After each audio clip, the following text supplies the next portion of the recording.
수강생 여러분, 안녕하세요.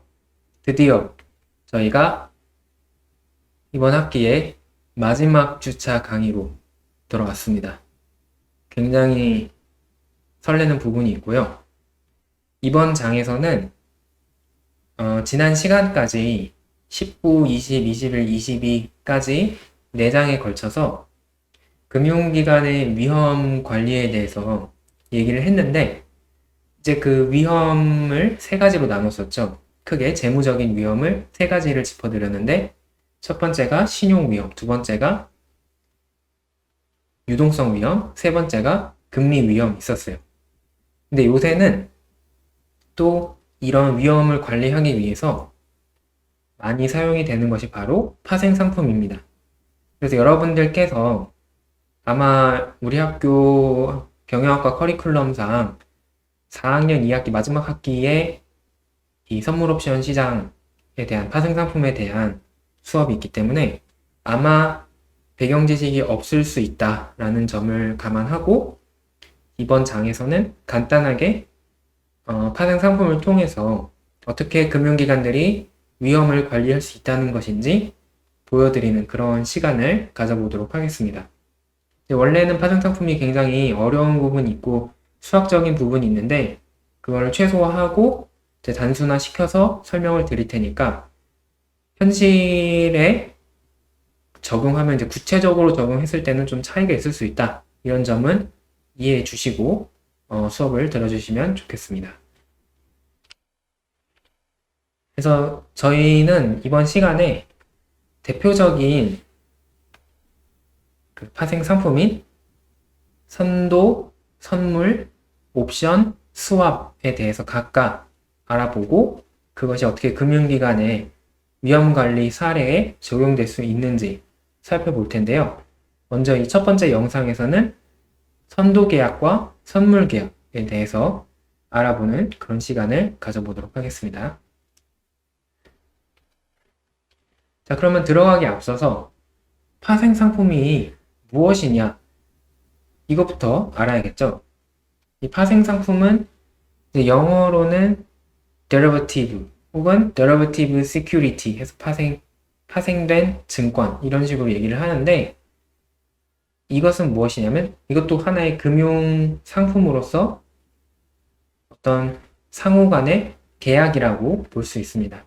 원래 이제 금융 이 시스템에서 서로 계약을 한다는 것은 어떤 거래가 있다는 것이죠. 그런데 이때 이 파생 상품의 특징은 어떤 다른 자산의 변동이 있을 때 그에 따라서 이 파생 상품 계약의 가치가 그러니까는 파생 상품으로부터 발생하는 현금 흐름이 변하는 그런 상품을 바로 파생 상품이라고 부릅니다. 그러니까 여기서 왜 파생이라고 부르느냐?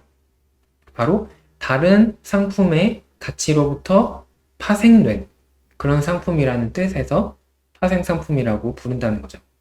그리고 그때 그 다른 상품, 그러니까 이 파생 상품의 가치를 결정하는 기초가 되는 자산을 기초자산, 그래서 영어로는 그 안에 누워있다, underlying asset이라고 부릅니다.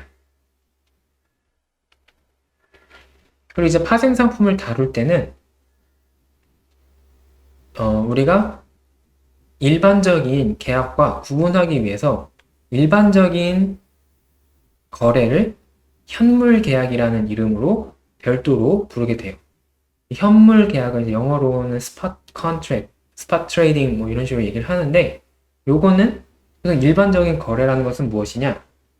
계약을 하는 순간 거래도 일어나는 거예요. 그래서 그 자산의 소유권이 이전된다. 그래서 그리고 현금이 거래 대금이 이동하는 그러한 상황을 바로 스팟 컨트랙이라고 부릅니다. 그래서 계약을 하는 시점에 그 물건, 계약의 거래의 대상이 되는 자산이 인도, 딜리버리가 되는 그러한 계약을 바로 우리는 현물 계약이라고 부르고요.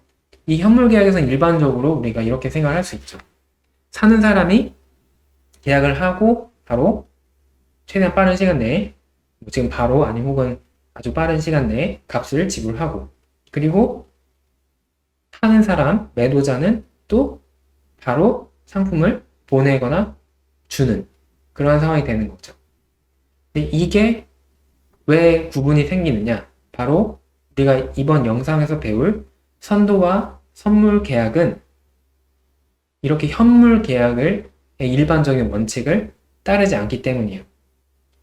그러니까 이 현물 계약이라는 거는 여러분들께서 중고 거래를 하거나 할 때 직거래하는 상황을 생각하시면 되는 거예요. 어디서 만나요? 그래서 거기서 물건을 확인하고 바로 그러면은 가져가겠습니다 하고 돈을 바로 받잖아요. 그런 상황이 바로 현물 계약이 됩니다. 자, 이 현물 계약과 반대되는 개념으로 선도 계약이라는 게 있어요. 이 선도 계약이라는 것은 무엇이냐? 이제 포워드라고 부르는데 현물 계약에서는 계약을 하는 시점과 딜리버리가 일어나는 시점이 동일했잖아요. 그러니까 우리가 일반적으로 생각하는 거는 다 그 언저리에 있어요. 뭐 예를 들면 돈을 지불하고 바로 배송이 시작이 된다. 이러면 이제 현물 계약인데 이 선도 계약은 뭐냐면 미래의 일을 계약하는 거예요. 그래서 계약은 지금 하지만 실제 돈의 지급과 거래대금의 지급과 그리고 반대로 내가 물건을 받는 그 시점은 미래에 정해져 있는 뭐 한 달 뒤, 혹은 6개월 뒤, 1년 뒤 이런 식으로 미래에 존재하는 계약을 바로 포워드, 선도라고 부릅니다. 그래서 계약은 지금 일어났지만 지금 당장은 아무런 변화가 없어요. 돈도 나중에 주고요. 물건도 나중에 옵니다. 이렇게 말씀을 드리면 아니 이게 현물 거래랑 정확히 무슨 차이가 있는지 모르겠다라고 하실 수 있어요. 왜냐하면 현물 거래도 예를 들어서 뭐 아까 설명드렸던 중고거래, 직거래를 한다고 했을 때 지금 당장은 안 되니까 열흘 뒤에 거래를 합시다 이럴 수 있잖아요. 이제 이러면 무슨 차이가 있느냐라고 할 수 있는데 이 선도 계약과 현물 계약의 정확한 차이는 뭐냐면 현물 계약은 계약을 맺는 순간에 가격을 정하고 그 가격을 따라서 물건의 인도가 이루어지죠. 그런데 선도 계약은 미리 미래의 어느 특정 시점에 인도가 일어나기로 하고 지금 당장 이미 그때가 되진 않았지만 그럼에도 불구하고 그때 거래할 가격을 미리 고정을 해 놓는다라는 차이가 있는 거예요. 그래서 정해진 미래 시점에 정해진 값을 지불하고 물건을 수령할 수 있다. 이 선도계약의 다른 특징이 무엇이 있느냐? 첫 번째로는 계약 당사자들끼리 서로 니즈에 따라서 자유롭게 맺어지는 그런 계약입니다. 그리고 그러한 점이 어떤 용어로 설명이 되냐면 장외 거래다. 그래서 오버 더 카운터, OTC라는 말로 줄여서 설명을 하는데 어떤 중개하는 기관이 있는 게 아니라 서로의 니즈만 맞으면 바로 선도 계약을 자유롭게 체결을 할 수 있는 거죠. 그래서 금융을 제외한 분야에서 일반적으로 선도 계약이 많이 행해지는 항목들이 보통 실물에서 필요한 원자재들이 보통 많이 그래요. 예를 들면 원유 생산하는 것.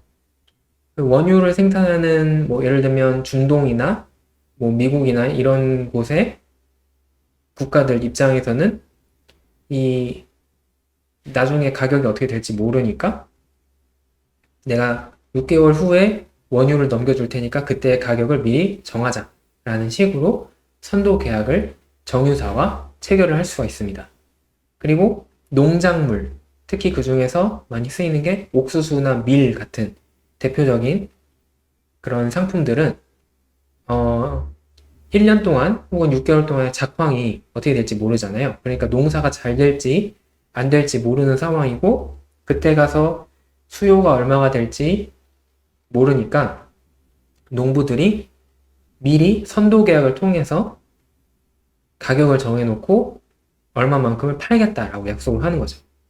그런 상황들이 바로 선도 계약이 활발하게 활용되는 사례라고 볼 수 있고, 그러면 이것을 금융기관에 적용해서 어떻게 이 금융기관이 활용할 수 있는지 예시를 통해 설명드리도록 하겠습니다. 자, 여기 한 보험회사가 만기가 4년이 남은 국채를 보유하고 있어요. 그리고 이 국채의 액면가는 1억 원이고 지금 만약에 시장에서 지금 팔면 9천만 원에 팔 수가 있는 상황이에요.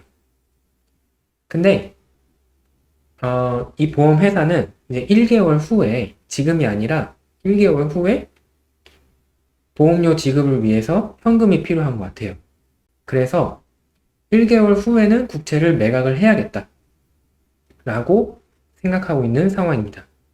근데 문제가 뭐냐면 지금 국채 가격은 알지만 미래에는 어떤 일이 일어날 수 있을지 모르기 때문에 1개월 후 국채 가격이 얼마가 될지 모르는 국채 가격의 변동의 위험이 존재하는 거죠. 그래서 내가 현금을 1개월 후에 팔아서 얼마나 받을 수 있을지 알 수가 없는 그런 게 바로 이 보험회사의 고민이라고 볼 수가 있습니다. 그러면 이런 상황에서 어떻게 하느냐? 바로 선도 계약을 통해 이 문제를 해결할 수 있어요. 자, 이 보험회사는 이 국채를 사려고 하는 사람을 찾은 다음에 1개월 만기에 계약을 체결하면 돼요. 그리고 이 계약은 무엇이냐? 바로 선도 계약이다. 그래서 1개월 후에 9천만 원의 국채를 팔겠다라는 확정적 약속을 하는 거죠. 그러면 1개월 후에 실제 국채 가격이 9,500만 원이 되든 8,500만 원이 되든 1억 원이 되든 혹은 8천만 원이 되든 얼마가 되든 간에 이 보험회사와 그 거래 상대방은 이미 선도 계약을 통해 1개월 이전에 정했던 9천만 원이라는 가격의 국채를 거래하게 되는 겁니다. 이렇게 함으로써 보험회사는 항상 무조건적으로 9천만 원을 받을 수 있어서 미래의 가격이 변동하는 위험을 겪지 않아도 되게 되는 거죠. 이제 물론 여기에는 좋은 점도 있고 나쁜 점도 있을 수 있어요. 좋은 점은 만약에 국채 가격이 떨어진다면, 나는 이 선도 계약을 맺지 않았다면 떨어진 만큼의 현금밖에 얻지 못하게 돼서 결과적으로 손해를 봤다라는 느낌을 세게 받을 수 있겠죠. 하지만 이 선도 계약을 통해서 그냥 고정적으로 9천만 원을 받는 거야 땅땅땅 했기 때문에 가격이 떨어지더라도 야, 네 선도 맺은 거 기억하고 있지? 그대로 해라. 9천만 원 이거 무조건 사야 돼 라고 해서 동일한 금액을 받을 수 있어서 그런 기분 나쁜 손해를 막을 수 있다. 하지만 반대로 만약에 선도 계약을 맺지 않았는데 국채 가격이 올랐다, 오히려 9,500만 원 오르려면 어떻게 되는 거냐, 이런 생각을 할 수도 있겠죠. 근데 그게 좀 안 좋은 점인데, 이거에 대한 재무적인 관점에서의 답변은 그것은 알 수 없는 거고 그 불안정성을 제거했다는 게 의의가 있는 거다라고 보고 있습니다. 그래서 위험을 제거했기 때문에 당연히 가격이 증가해서 잠재적인 추가 이익이 발생할 수 있는 것도 없어졌지만 그런 것을 고려해서 사전적으로 1개월 전에 계약을 맺은 거므로 그렇게 결과를 했을 때 결과지상주의로 결과론적으로 비판을 해서는 안 된다는 거죠. 왜냐하면 1개월 전에 볼 때는 위험이 있었고 그 위험을 해지하기 위해서, 위험을 없애기 위해서 그런 선도 계약을 맺었던 것이므로 그 선도 계약의 의미는 위험을 줄였다는 데 있다. 이런 식으로 보고 있습니다. 자, 그 다음에는 이 선도 계약이랑 굉장히 유사한 선물 계약을 들어보도록 할게요. 이 선물은 기프트가 아닙니다. 어떤 계약이냐면 선도랑 굉장히 유사해요. 미래의 일을 미리 정하는 거예요. 그래서 계약을 맺은 시점은 지금이지만 나중에 거래를 하도록 하자라는 건데, 이 선도와 선물의 차이는 어디에서 일어나는 계약이냐라는 차이가 있습니다. 이 선도 계약은 거래소 밖에서 거래 상대방끼리 서로 자연스럽게 만나서, 그러니까 자만추를 한 거죠.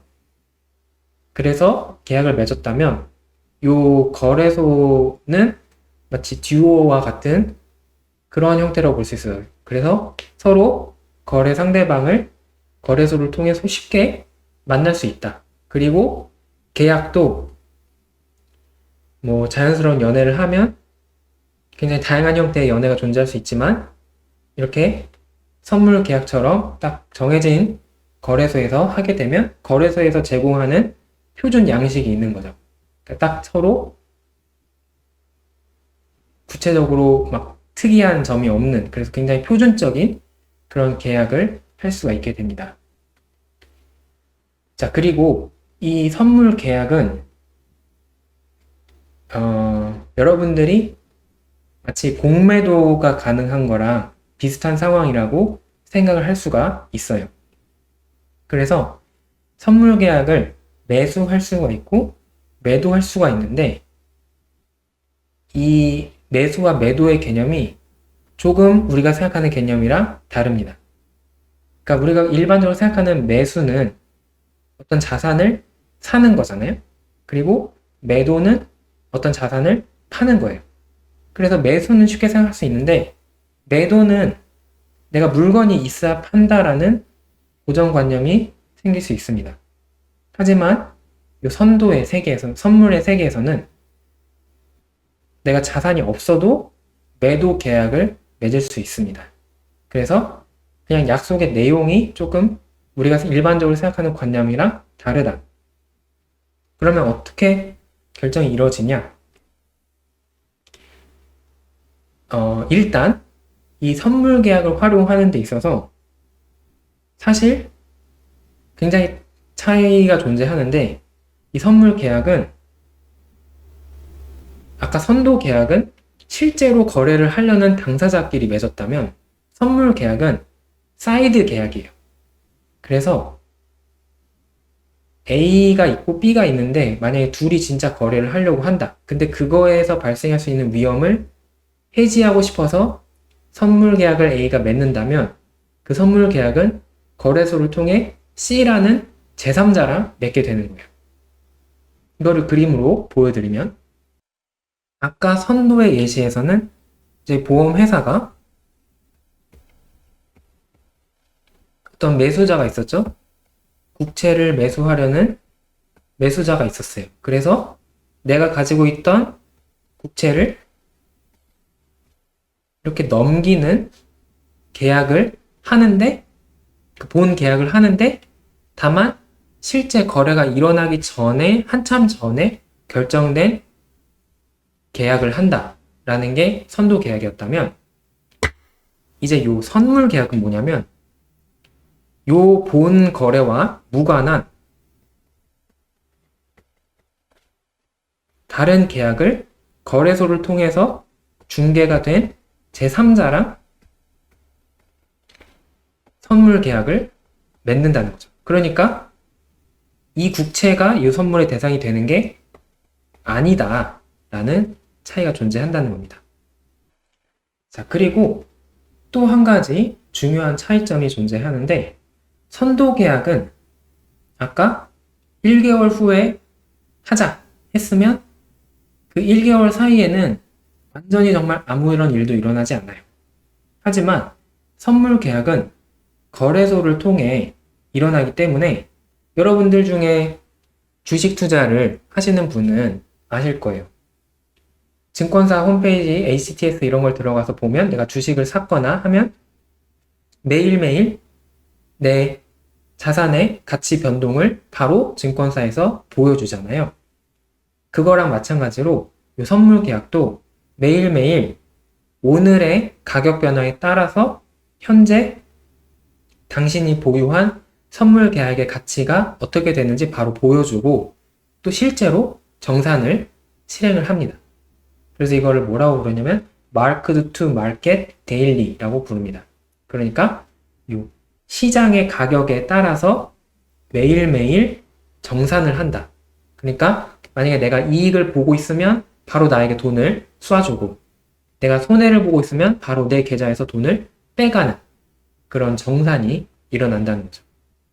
그리고 또 세 번째 특징은 선물 계약은 본 계약이랑 무관한 제3자와 이루어진다고 했잖아요.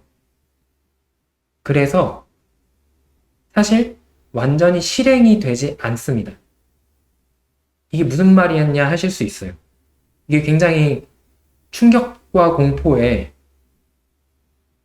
이야기인데 선물 계약을 맺지만 계약이 완료되지는 않습니다. 거의 완료되기 전에 다 없어져요. 어떻게 없어지느냐? 바로 반대 매매라는 거를 하게 됩니다. 자, 이게 무슨 얘기냐? 자, 여기 A라는 사람이 있고 B라는 사람이 있는데 이제 거래소를 통해서 서로 선물 계약을 맺었습니다. 그래서 이 사람은 뭐 쉽게 하기 위해서 국채 선물을 매수하기로 했고 이 사람은 국채 선물을 매도하기로 했어요. 그러면 이제 예를 들어서 이게 1개월 만기를 가지고 있다라고 하면은 원래는 실제로 1개월이 지난 후에 B라는 사람이 A에게 옛다 받아라 국채 하고 주고 A라는 사람은 옛다 받아라 대금을 줘야겠죠? 그런데 그게 일어나기 이전에 어떻게 하느냐? A는 또 C라는 사람이랑 이제 거래소를 통해서 또 다른 선물 계약을 맺어요. 근데 이번에는 이 사람이 이 계약에서는 국채 선물을 매도하는 주문을 체결합니다. 그러니까 이 사람은 이제 매수가 되는 거죠. 그러면 어떻게 되느냐? 거래소가 자자자 교통정리 해드립니다 하고 딱 와요. 그래서 자 여기 원래 A씨 원래 B한테서 하나 받으셔야 되죠? 근데 받는 순간 C한테 하나 주셔야 되죠? 그럼 그 두 개를 합쳐서 당신은 가만히 있으면 됩니다. 이런 처리를 바로 해주어요. 그래서 A가 B랑 맺은 계약과 A가 C랑 맺은 계약은 서로 상쇄돼서 없어진다. 그 없어지는 걸 바로 우리는 정산이라고 부릅니다. 그래서 사실상 선물 계약은 이 계약이 만기가 도래하는 시점까지 기다리는 일이 없어요. 그래서 그 전에 이미 손을 털고 목적을 달성하면 떠난다 라는 거죠. 그럼 여기서 마찬가지로 B도 내가 매도 주문을 했기 때문에 이 사람한테 하나를 줘야 된다. 마이너스 1이지만 다른 누군가와 또 선물 거래를 반대 매매를 맺어서 플러스 1을 하기 때문에 또 상세해서 없애고 이런 식으로 할 수 있다는 거죠. 이거를 다 거래소에서 중개해서 총 결산을 해주기 때문에 이 A 입장에서는 아이씨 만기가 온다. 국채 어디서 마련하지? 이런 걱정을 할 필요가 없다는 겁니다. 자, 그리고 또 마지막으로 한 가지 더 지목해드리고 싶은 특징은 선도 계약은 당사자들끼리 자유롭게 맺는 계약이기 때문에 아주 구체적으로 어떤 자산을 대상으로 하는지 지정을 하게 되고 그리고 아까도 말씀드렸지만 선도 계약은 대부분 실제로 이어지는 계약이라고 했잖아요. 그래서 실제 그 자산이 가지고 싶거나 팔고 싶어서 그런 계약을 체결하는 거라면 이 선물 계약은 그게 아니에요. 그 자산 자체가 목적이 아니라 원래 본래의 목적을 에서 발생할 수 있는 위험을 해지하거나 아니면은 또 추가적인 수입을 위해서 이 체결하는 계약이다 보니까 표준적으로 거래소에서 지정해서 운영을 합니다. 근데 이게 표준화의 장점은 서로 알아듣기 쉽다는 장점이 있는데 그 목적에 따라 변형하기 어렵겠죠. 그래서 대표성을 지니는 표준 상품을 지정해서 그것만 기초 자산으로 사용을 할 수가 있어요. 예를 들면 아까 선도 예시에서 우리가 4년 만기의 국채, 그리고 뭐 더 디테일하게 들어가면 뭐 언제 발행돼서 언제 만기가 오고 그거의 이자율은 얼마고 이런 것이 다 지정이 된다면 이 선물 계약은 그게 없어요. 그냥 거래소에서 지정해준 3년과 5년 뭐 이런 식으로 딱 지정이 되어 있습니다. 그래서 4년짜리 국채가 존재하지 않습니다. 그러면 목적에 따라서 기초자산을 바꿀 수는 없기 때문에 그냥 유사한 표준 상품을 기초자산으로 하는 선물 계약을 체결하는 그런 식으로 돌아가게 됩니다. 자, 그래서 이 선물 계약의 예시를 이제 보여드릴 텐데요. 우리나라에는 한국거래소에서 파생상품 거래를 책임지고 있는데 한국거래소에서 제공하는 선물 상품 중에 3년 만기의 국채를 기초자산으로 하는 선물 계약이 있습니다. 그래서 이거를 3년 국채 선물이라고 부를 수 있고 액면가는 1억 원이에요. 자, 그러면 이거를 천천히 뜯어보도록 하겠습니다. 자, 이 선물을 살 수도 있고 팔 수도 있다라고 했죠. 그러니까 매수가 있고 매도가 있는데 만약에 국채 선물을 처음에 매수 주문을 내서 내가 매수의 입장이 됐다. 이 입장을 보통 포지션이라는 말로 얘기해요. 그래서 매수 포지션이 됐다. 그랬다가 내일 반대로 매도 주문을 내서 반대 매매를 해서 청산을 한다 라고 하면 이 이익이 어떻게 되는지 보여드릴게요. 오늘 이거는 굉장히 아주 직관적입니다. 먼저 매수하고 나중에 파는 경우는 마치 그냥 일반적인 현물 거래처럼 생각을 하실 수 있어요. 그래서 오늘 가격 P였을 때 매수를 했다. 그리고 내일 가격이 P 프라임으로 바뀌었다면 이 가격만큼을 받겠죠? 그래서 P 프라임이 있고 오늘 산 거를 빼야 되기 때문에 P 프라임 빼기 P만큼이 나의 이익이 됩니다. 그러면 P 프라임이 P보다 크다면 이익이 발생을 하는 거고 그래서 그 경우에는 거래소에서 혹은 증권사에서 내 계좌에 돈을 넣어주고요. 반대로 P가 P 프라임보다 컸다. 그러니까 매수한 가격이 더 크면 요게 더 크니까 음수가 되겠죠? 그러면 내 증권사, 내 계좌에서 돈이 빠져나가게 됩니다. 이런 정산이 일어나게 된다. 자, 그러면 이거를 뒤집어서 생각하는 게 바로 매도 포지션이에요. 이 매도 포지션에서는 오늘의 가격이 P고 내일 반대 매매인 매수 주문을 내서 청산을 하는 경우 두 개가 바뀌게 되겠죠. 그래서 이것도 마찬가지로 매도하는 주문은 P니까 P가 여기 있게 되고요. 그러니까 내가 판 가격, 그러니까 받는 돈이니까 P가 있고 내일 가격인 P 프라임, 요 매수하는 가격이 빼기 이렇게 결정이 됩니다. 그러니까 요거의 반대가 된다라고 생각을 하면 되겠어요. 그래서 이게 헷갈리면 일반적으로 우리가 거래할 때 있는 매수했다가 샀다가 파는 걸 생각하신 후에 그걸 뒤집어서 생각하자. 이렇게 생각하시면 헷갈리지 않으실 수 있겠습니다. 자, 그러면 이 선물 계약을 실제로 아까 선도 계약의 보험회사가 이용하면 어떤 경험을 할 수 있는지 설명드릴게요. 자, 원래 계약은 4년 만기의 국채를 이제 팔 계획이었어요. 그런데 안타깝게도 4년 만기의 국채를 기초자산으로 하는 선물 상품은 우리나라에 존재하지 않습니다. 그래서 꿩 대신 닭으로 그와 가장 유사한 3년 국채 선물을 활용하게 됩니다. 자, 그리고 원래 이 보험회사가 팔려고 했던 국채의 크기가 액면가가 1억 원이었기 때문에 이 3년 국채 선물도 1억 원에 해당되는 금액인 한 단위만큼의 선물 계약을 1계약을 체결을 하는 거예요.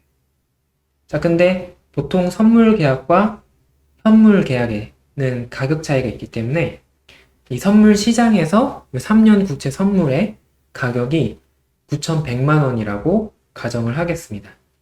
자, 그러면 이제 1개월 후에 어떠한 일이 일어나는지 살펴볼게요. 만약에 국채 가격이 100만 원 상승하면 어떻게 되느냐? 여기서 우리는 조금 더 쉽게 이해하기 위해서 요 3년 국채 선물이나 현실의 4년 국채 가격이 동일하게 변동을 했다. 왜냐하면 비슷한 상품이니까 동일하게 변동을 했다라고 가정을 하겠습니다. 자, 그런 상황이라면 동일하게 100만 원씩 올랐을 거예요. 그럼 원래 4년 국채의 가격은 얼마랬죠? 그 앞에 예시에서 9천만 원이라고 했었어요. 그런데 100만 원이 올랐으니까 이제 그걸 그때 가서 팔면, 그러니까는 아까 선도계약이랑 다르게 에이 기다려 했다가 정말로 현물 방식으로 판 거죠. 그러면 9천 더하기 100만 원 해서 9,100만 원을 얻을 수 있습니다. 자, 그와 동시에 이 사람은 선물 계약이 있는 거죠. 그래서 이 선물 계약에서도 아까 원래 매도했었기 때문에 반대 포지션을 취해요. 그래서 매수 포지션을 취하면 어떤 결과가 나오느냐?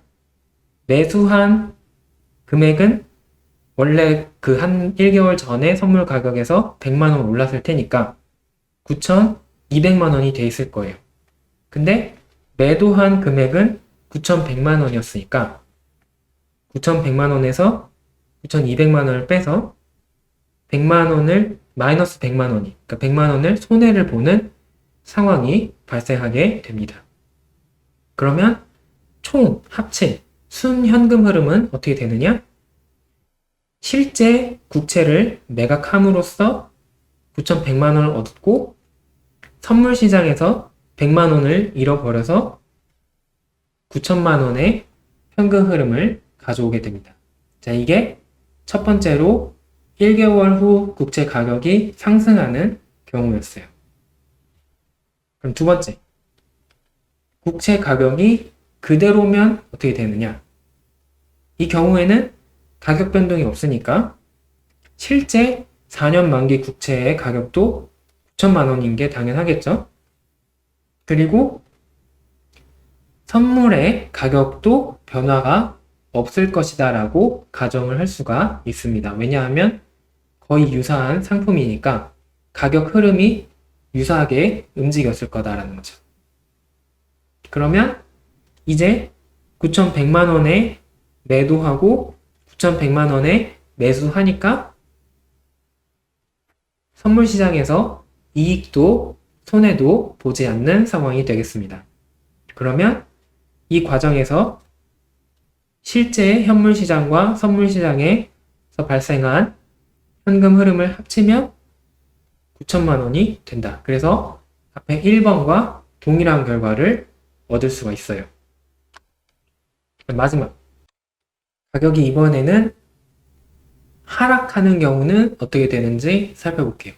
그러면 실제 내가 가지고 있던 4년 만기의 국채를 원래 1개월 전의 가격에 비해서 100만 원 떨어진 8,900만 원에 팔아야 된다라는 안타까운 결과가 발생을 하죠. 하지만 이 경우에 선물 시장을 살펴볼까요? 선물의 가격도 떨어졌을 거예요. 근데 나는 매도가는 9,100만 원이었고 매수가는 이제 100만 원 떨어진 9천만 원이기 때문에 선물 시장에서는 100만 원을 이득을 보게 됩니다. 그래서 이 실제 거래와 선물 시장에서 발생한 현금 흐름을 합치게 되면 8,900만 원에 100만 원의 이익을 추가해서 총 9천만 원이 된다. 이거는 바로 1번과 2번에서 얻었던 결과와 동일한 결과가 되는 거죠. 자, 그래서 요약하면 국채가 실제 가격이 오르던 내리던 변화가 없던 1, 2, 3의 어느 경우에도 항상 이 보험회사는 선물 계약을 맺을 경우 동일한 순현금 흐름을 확보할 수 있습니다. 그래서 해지에 성공했다라고 볼 수가 있습니다.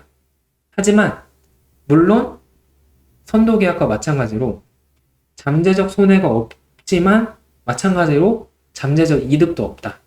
그래서 결과론적으로는 뭔가 손해를 본 건가? 이런 생각을 할 수도 있지만 하지만 이 선물 계약의 이점은 뭐냐? 바로 1개월 전에 미래를 확정 지을 수 있다는 거죠. 그리고 이 선물 계약의 또 한 가지 고민할 점은 바로 표준 계약이기 때문에 내가 원하는 그 상품이 없을 수도 있다.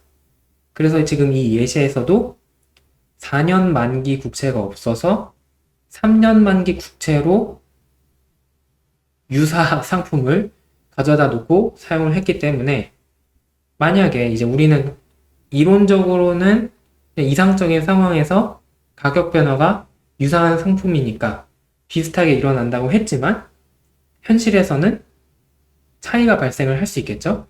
그러면 완벽하게 동일한 현금 흐름을 얻지는 못하고 이 선물 시장과 현물 시장의 차이가 발생하는 거에 따라서 조금씩 다른 결과가 생길 수 있습니다. 이제 그런 거를 우리는 베이시스라고 불러요. 이 베이시스가 선물과 그 현물의 가격 차이를 의미하는 말이에요. 그래서 이 베이시스가 발생할 수 있다라는 말로 표현을 합니다. 자, 지금까지 파생상품이라는 것은 무엇이냐? 그리고 금융기관이 선도나 선물 계약을 활용해서 어떻게 위험을 해치할 수 있느냐? 이것을 살펴보았습니다. 다음 영상에서는 또 하나의 자주 활용되는 파생 상품인 옵션을 활용한 해칭 방법에 대해서 배워보도록 할게요. 감사합니다.